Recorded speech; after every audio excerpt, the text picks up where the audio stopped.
Today, on the Locked On Blues podcast, I am introducing a brand new type of episode called Blue or False. I asked you guys 3 different yes or no, agree or disagree questions on Twitter and the YouTube community tab.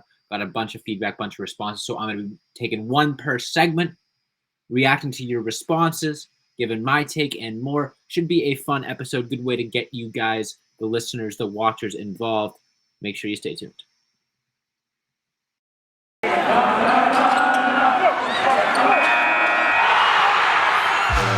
You're Locked On Blues, your daily podcast on the St. Louis Blues. Part of the Locked On Podcast Network, your team every day.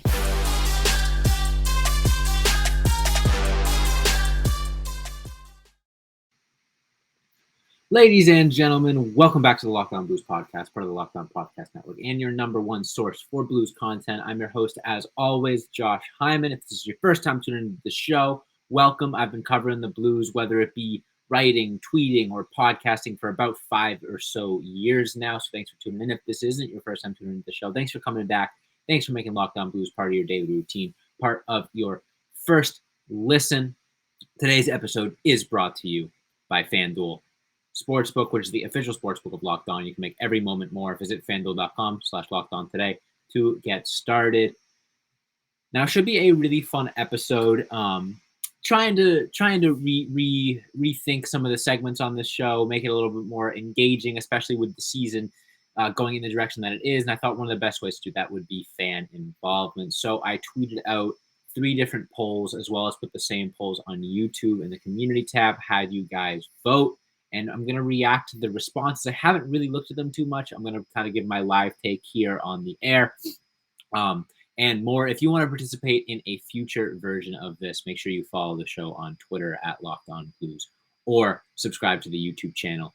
You can vote on one or the other. You can vote on both sides. But it's interesting. Got some different responses.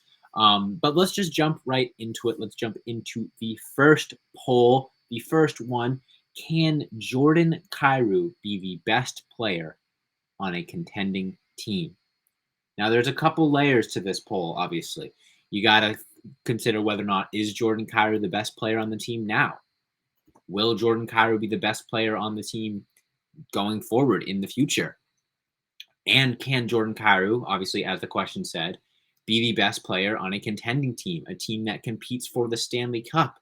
Got some interesting responses, as well as a bit of significant disparity between the YouTube voters and the Twitter voters. Not really sure what went into that, but let's go into the responses, starting with YouTube.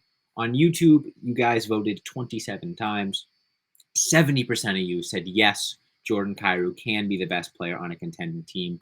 Obviously, if you're good at math, that means 30% of people said no. So almost 3/4 of people think that Jordan Kyrou can be a best player on a contending team.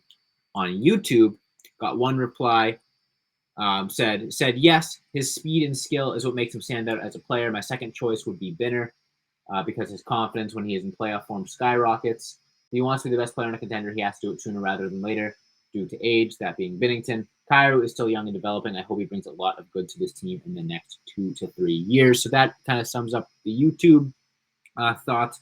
On Twitter, however, it was almost the complete opposite. Got 75 votes. 57% of people think no, Jordan Kyrou cannot be the best player on a contending team, with 43% of people saying yes. So almost completely flip-flopped from what the YouTube voters thought. A little bit more even on this one. One reply from Bruce Wayne. Don't think it's Batman, but maybe it is. He's not our best player, and the answer is no. So he thinks that Jordan Kyrou isn't even the best player as of right now, much less the best player moving forward. And Chad said he could be the best goal scorer, yes, but the best player, no. And that's what Chad said is kind of where I fall. I don't know if Jordan Kyrou has quite the all-around game to be the best player on a contending team. He could absolutely be the best weapon, the best forward on a contending team. I have no doubt in that in my mind. He has scored 30 goals this season. He is an absolutely dynamic player and demands the attention of opposing defenses like nobody else on the Blues. However, what he lacks in defense and other aspects of his game could potentially hold him back from being the best player on a contender. However, I think he could absolutely be part of a 1-2 punch. A bit of a hot take. If Robert Thomas develops a little bit more, I could see him potentially being the best player on a contender. He's obviously less flashy than Jordan Kyrou, less exciting than Jordan Kyrou. However, he possesses the obscene playmaking ability that is second to none on the St. Louis Blues. The way that he can pass the puck is incredible. He possesses a little bit more defensive ability than Jordan Kyrou playing at that center position, and also, could develop as a goal scorer as well. I'm not fully in the know Jordan Kyrou can't be the best player on a contending team because I think his development will answer that question better than anything else. I think he could get a lot better. He could get better defensively, and then the answer could be yes. But as of right now, the current version of Jordan Kyrou, I am in the boat that no, this version of Jordan Kyrou cannot be the best player on a contending team. However, moving forward, it's up in the air. And I think the response has indicated that. It was about 50-50, a little bit different than 50-50 on Twitter. But when you combine the YouTube votes and the Twitter votes, it was pretty much 50-50. Half people said yes, half people said no. I think that is a fair assessment. Now, before I get into the second poll option, I want to tell you guys about today's sponsor, and that is FanDuel Sportsbook. The midway point of the NBA season is here, and now is the perfect time to download FanDuel, America's #1 sportsbook, because new customers get a no-sweat first bet up to $1,000. That's bonus bets back if your first bet doesn't win. Just download the FanDuel Sportsbook app. It is safe, secure, and super easy to use. You can bet on everything from the money line, point scorers, threes drain. Plus, if you're feeling spicy, you're feeling like you want to do something a little more fun, FanDuel even lets you combine your bets for a chance at a bigger payout with a same game parlay. For example, if I'm looking at, the Celtics game tonight, I'm looking at maybe, Jason Tatum bounce back game for points. Jaylen Brown's been rebounding the ball really well. Maybe you take the over on Jaylen Brown rebounds, or you can combine it with different games. You don't have to just stick to one sport. You can jump between basketball and the Blues and lots of fun stuff you can do. Don't miss the chance to get your no-sweat first bet up to $1,000 in bonus bets when you go to FanDuel.com/lockedon. That is FanDuel.com/lockedon to learn more. You can make every moment more with FanDuel, an official sports betting partner of the NBA. I'll be right back with the second half of today's episode.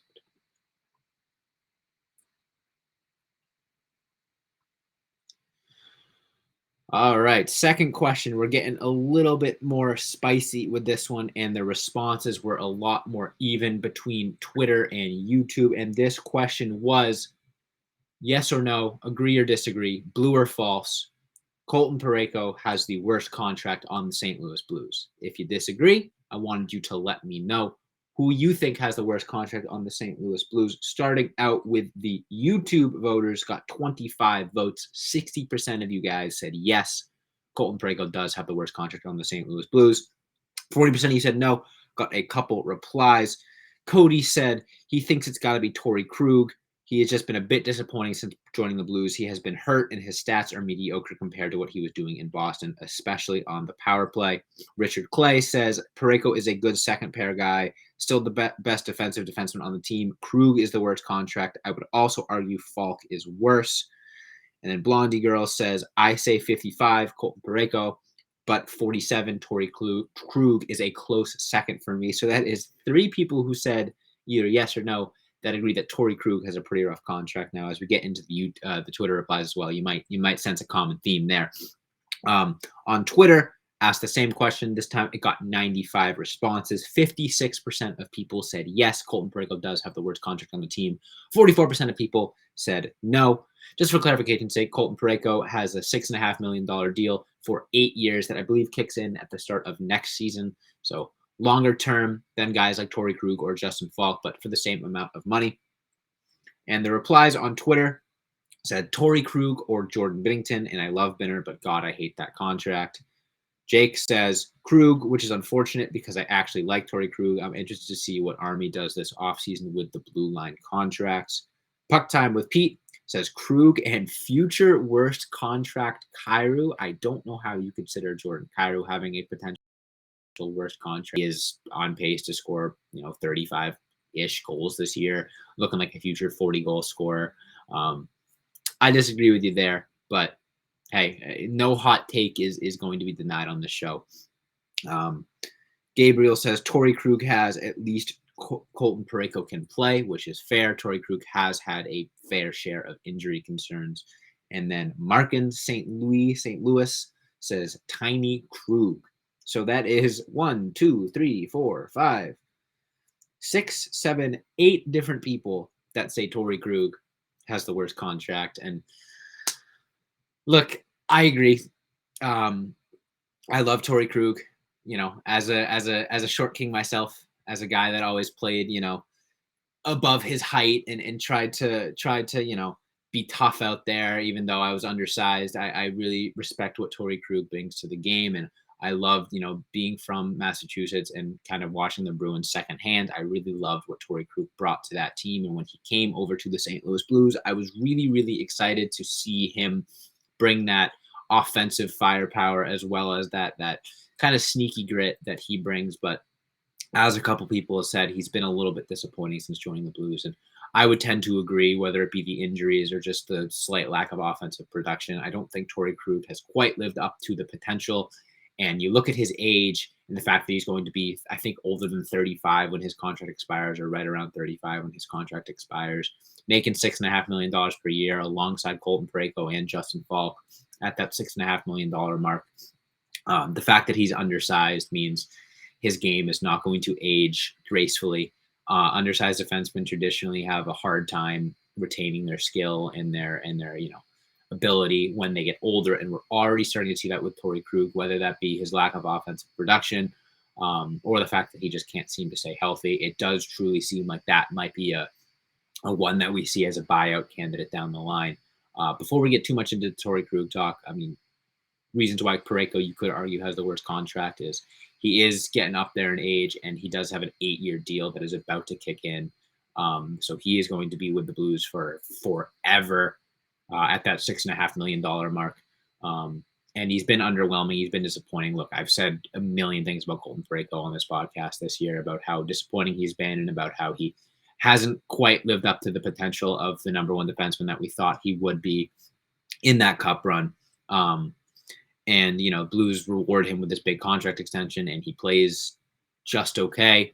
However, I do think he has shown some signs lately that he could potentially return to form, maybe not as a true elite number one guy, but as a solid defensive defenseman. I think he's had a really good stretch of games lately. And besides his back issues, he does stay very healthy for the most part. I remember there's a play a couple of years ago where he fell on his leg, and his leg bent the wrong way, and he missed 2 shifts. So Colton Parayko is a very durable player, for the time being, at least compared to some of the other defensemen and some of the other players on the roster. So I can't complain too much about that. And $6.5 million for a defenseman that's going to be in your top 4 and play consistent minutes and play solid. I don't think Colton Parayko's ever really been a liability out there. There has been times where he's struggled with turnovers and has been a little bit weak on the puck for his size. But overall, I think Colton Parayko's a solid player, and maybe he's making $1 million more than you would like on that new contract. But I think it's a justifiable contract. And when the cap hopefully goes up in a little bit, it's expects to only go up $1 million or so this offseason. So not a lot of wiggle room there, but the cap is probably going to hit a big bump in the coming years when the league sort of recoups some of that loss from the pandemic and stuff. And that Colton Parayko contract will be not an issue at all because he'll be in the lineup. He'll be consistent. However, with Tory Krug, I wouldn't be surprised to see him be a buyout candidate in the years coming forward. His game just isn't one that I think will age too finely. He's already dealing with a ton of injury troubles with the St. Louis Blues. He hasn't been in the lineup consistently in a very long time. And when he is in the lineup, it's disappointing. It's underwhelming. So yeah, I would agree with most of the replies on that question, with that Tory Krug is unfortunately currently the worst contract on the St. Louis Blues, not to mention the no trade clause.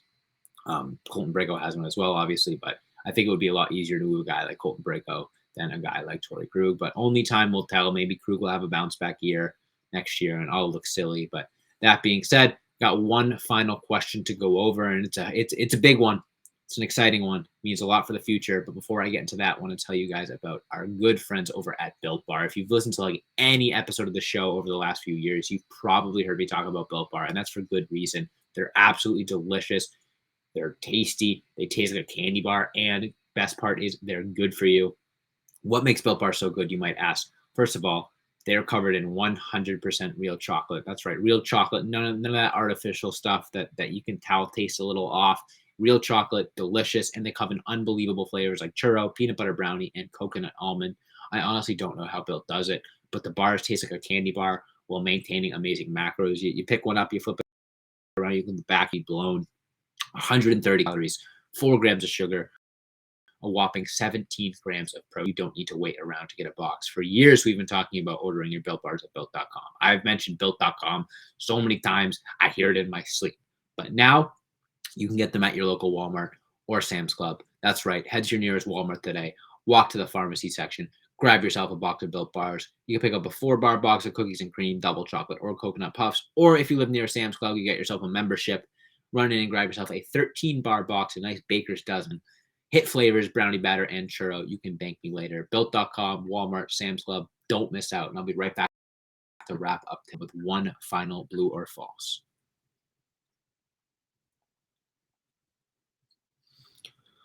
All right, blue or false question 3. Remember, if you want to participate in a future edition of Blue or False, we'll probably do these once a week. Make sure to follow the show on Twitter at Locked On Blues or subscribe to the YouTube channel and check out the community tab. You can vote there. You can reply there. As you've noticed, I've read every reply, and I'm going to continue to do that until maybe I get too big and famous and I get 1 million replies to post. But I don't think that's going to happen anytime soon.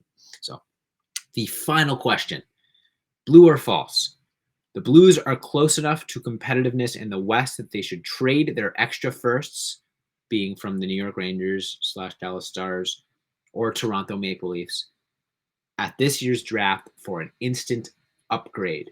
And that has been a hot take amongst Blues Twitter for a couple weeks now, especially around the deadline, and a little bit of disparity again between the YouTube voters and the Twitter voters. Starting with YouTube, got 24 votes, and 88% of you, a whopping majority, said no, use the picks to draft players. Only 12% of you saying yes, got 1 reply. Blondie Girl says, I would take advantage of this season having a high draft pick. I would love to get 8 or 9 in the pick because rumors are they are both defensemen, and that is something the Blues need. As much as Bedard would be nice, we are too good for him. Defensemen don't come up as much in the draft, so anything we can get would be an upgrade to the team. And the other 2 draft picks would be great for our offense to continue to grow. I agree. I think that is a perfect take, especially around about that 8 or 9 pick range. On Twitter, it was a little bit closer. It got 65 votes with 66, exactly 2/3 of you voting disagree. They should keep their picks. 34%. Or 33.33333333% saying you agree. They should trade their picks. Only 1 reply. Mark in St. Louis. St. Louis says, depends on the upgrade. If a number 1 D-man, sure. If a top 9 forward, no. Look, I've talked about this a lot. You know my take. I would love to see the Blues keep their 3 picks and use them to draft players or use them to potentially move up. Like, let's say they end up around pick 8, they want to move into the top 5. I could totally see that happening if they package their 3 first-round picks. There's a reason why they didn't trade those picks at the deadline for a guy like Timo Meier or Jacob Chychrun, Jacob Chychrun had a very, very small return compared to what people were expecting. And, some of the returns around the NHL weren't that big either. That being said, I think the Blues are going to – I could totally see them doing either, depending on who's available at the draft, depending on what picks they end up getting. Like if the Blues get lucky and they vault into the top 5 somehow, whether it be through struggling the rest of the season or winning a draft lottery, I could see them being more likely to trade those deeper picks as they're more confident with getting like an absolute stud early in the draft. But I really think it comes down to what happens with the defense. The defensive contracts on the St. Louis Blues are atrocious right now, and there is no wiggle room. So the only way I could see them trading for a number 1 defenseman with those picks, like the commenter said, is if they're able to move on from another defenseman, because they can't bring in a fifth defenseman making over $5 million. That would just be way too much money for a defensive core that isn't that good. Like I said, I would like to see them keep the picks and draft some studs, because this upcoming draft is incredibly deep. There is a ton of talent, not just in the top 10 where the Blues will likely be, but also later in the draft in the late 20s. There's some incredible talent as well. I think if the Blues play their cards right, they could really, really shorten this rebuild, whether it be picking players or trading those picks. Either way, I'm really, really excited.